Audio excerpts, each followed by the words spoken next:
हमें यह बात ध्यान रखना आवश्यक है कि विवाहित जीवन को सुखमय बनाने का सबसे सुंदर नियम वास्तव में यह है कि विवाह करने के पहले अपने साथी को भली भांति समझ लीजिए तथा विवाह के बाद उसे वही समझिए जो वह वास्तव में है और आदर्श कल्पना को त्याग कर उसी का संतोषपूर्वक प्रसन्नता के साथ उत्तम से उत्तम उपयोग कीजिए। वैवाहिक जीवन का उत्तरदायित्व। सांसारिक कार्यों में विवाह कदाचित सबसे अधिक उत्तरदायित्व का काम है। इसलिए वैवाहिक जीवन में प्रविष्ट होने के पूर्व जितना ही अधिक सोच विचार करके निर्णय किया जाए उतना ही उत्तम है।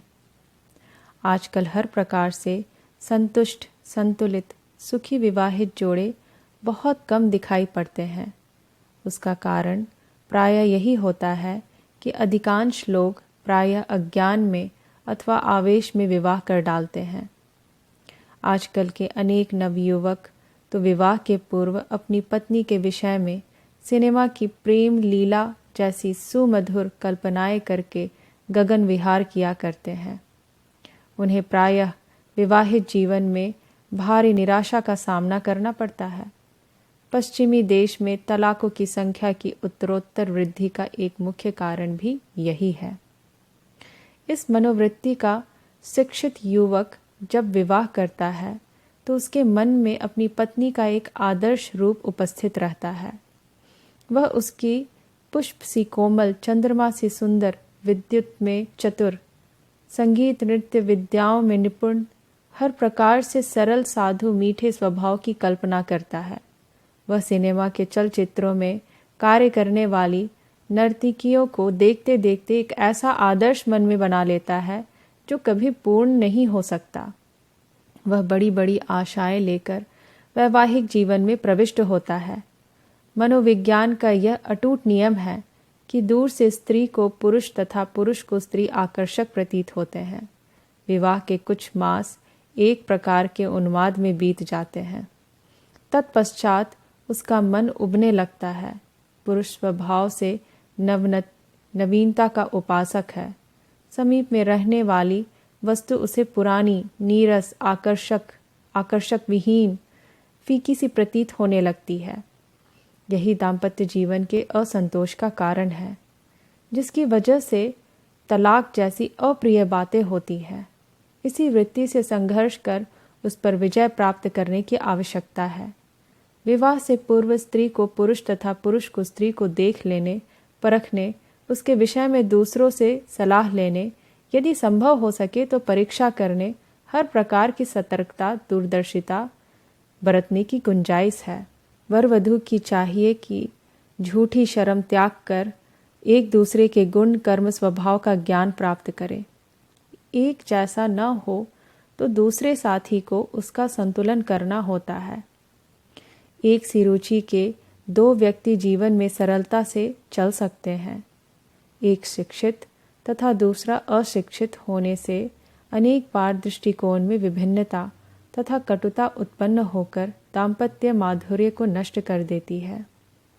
अतएव वर वधू को प्रारंभ में अति सावधानी एवं सतर्कता बरतने की आवश्यकता है।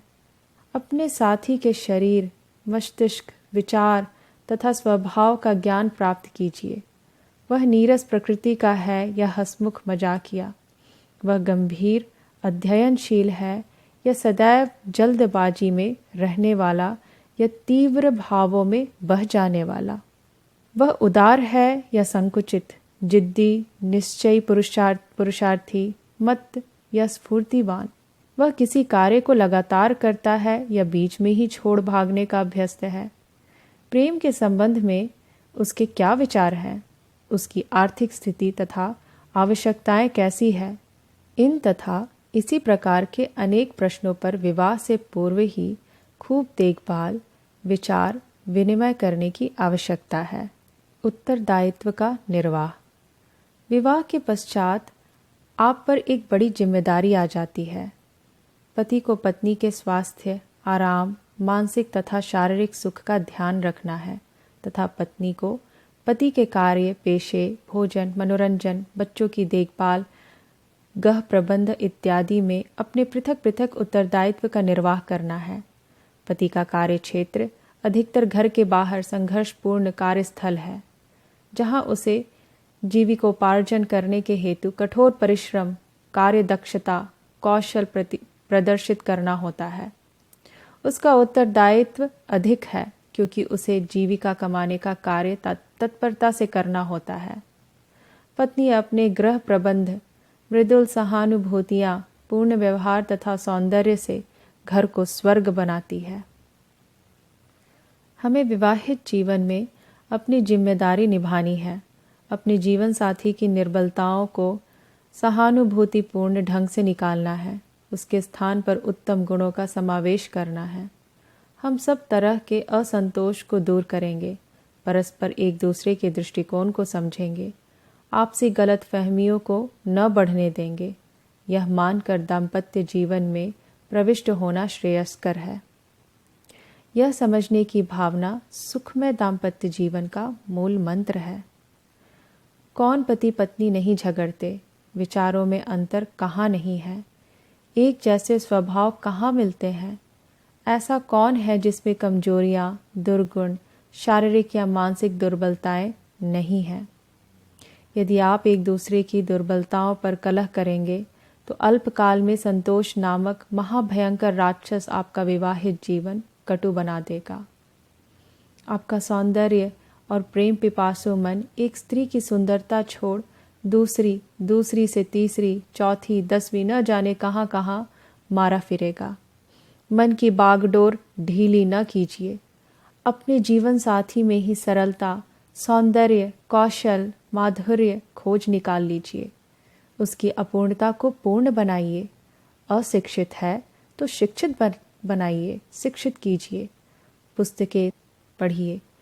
यदि स्वास्थ्य खराब है तो स्वास्थ्य रक्षा, व्यायाम, पौष्टिक भोजन और दुश्चिताओं को दूर कर उसे सुंदर बनाइए, किंतु उसे त्यागने का भाव कदापि मन में उदित न होने दीजिए। त्यागने की बात सोचना, एक दूसरे की सहायता न करना, शील सौंदर्य की अभिवृद्धि न करना, विद्या प्रदान न करना पति के लिए लज्जा के विषय है। एक विद्वान ने सुखमय विवाहित जीवन की कुंजी इन शब्दों में भर दी है।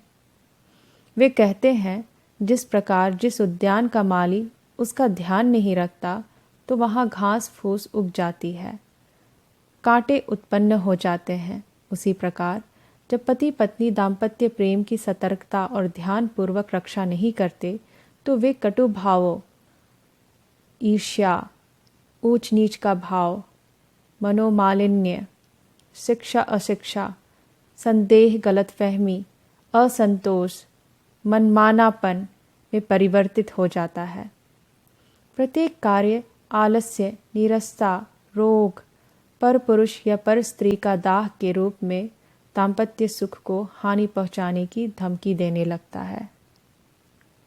2 स्वर्णिम सूत्र।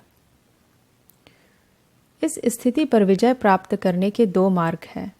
प्रथम वह है जो दाम्पत्य जीवन का सच्चा सार है, अर्थात यह दृढ़ प्रतिज्ञा और उसका निर्वाह कि हम दोनों पति पत्नी एक दूसरे का परित्याग नहीं करेंगे। हम प्रेम, सहानुभूति, त्याग, शील, आदान प्रदान, सहायता के टूटे हुए प्रत्येक तार को गांठ लेंगे। हम विश्वास, आशा, सहिष्णुता, अवलंब, उपयोगिता की गिरी हुई दीवार के प्रत्येक भाग के निरंतर प्रयत्न और भक्ति में मरम्मत करेंगे। हम एक दूसरे से माफ़ी मांगने, सुलह और समझौता करने को सदैव प्रस्तुत रहेंगे। दूसरा उपाय, पति पत्नी की एक दूसरे के प्रति अनन्य भावना, पति पत्नी एक दूसरे में लीन हो जाए, समा जाए, लय हो जाए, अधीनता की भावना छोड़ स्वभाव की पूजा करे। विवाह का आध्यात्मिक अभिप्राय 2 आत्माओं का शारीरिक, मानसिक और आत्मिक संबंध है। इसमें 2 आत्माएं ऐसी मिल जाती हैं कि इस पार्थिव जीवन तथा उच्च देवलोक में भी मिली रहती है। यह 2 मस्तिष्कों, 2 हृदयों, 2 आत्माओं तथा साथ ही साथ 2 शरीरों का एक दूसरे में लय हो जाना है। जब तक यह स्वरैक्य नहीं होता, विवाह का आनंद प्राप्त नहीं हो सकता।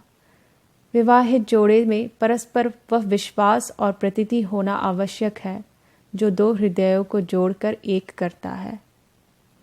जब दो हृदय एक दूसरे के लिए आत्मसमर्पण करते हैं तो एक या दूसरे को कोई तीसरा व्यक्ति बिगाड़ने नहीं पाता है।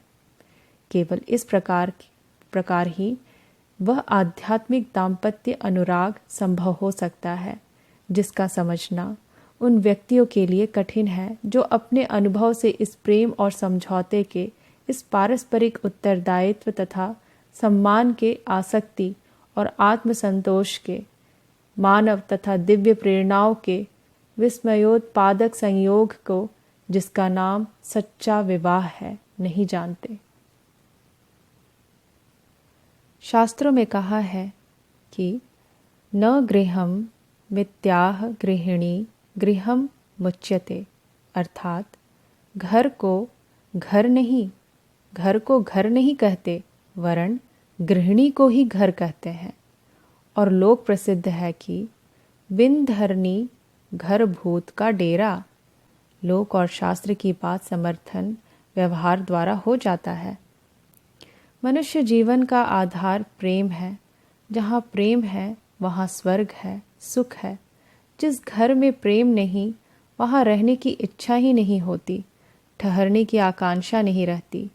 प्रेम में एक आकर्षण है, एक खिंचाव है। जब तक मनुष्य अपनी ही अपनी बात सोचता है, तब तक कहीं से भी उसे आकर्षण प्राप्त नहीं होता। आकर्षण या खिंचाव उसी समय उसे अनुभव होता है जब वह अपने को भूलकर औरों के प्रति अपना उत्सर्ग कर देता है, जब स्वार्थ को खत्म करके परम स्वार्थ की शरण लेता है। कौन मानव जानबूझकर दुख की ओर कदम बढ़ाता है, परेशानी को मोल लेना चाहता है। जीवन का काम ही है सुख की ओर बढ़ना, शांति की ओर चलना, लेकिन अपने सुख की चिंता नहीं। जब एक दूसरे के सुख की चिंता न होने लगे, तब तक सुख पास नहीं आता। इसी से तो हम कहते हैं कि दूसरे के लिए त्याग करना ही मानव का परम स्वार्थ है। दूसरे के लिए सुख खोजने की प्रवृत्ति उत्पन्न करने से अपने लिए सुख पाने का राजपथ तैयार किया जाता है। इसी प्रवृत्ति का जनक है गृहस्थ जीवन। वह एक ऐसी पाठशाला है जहाँ इस हाथ देकर उस हाथ पाने की तात्कालिक शिक्षा प्राप्त होती है।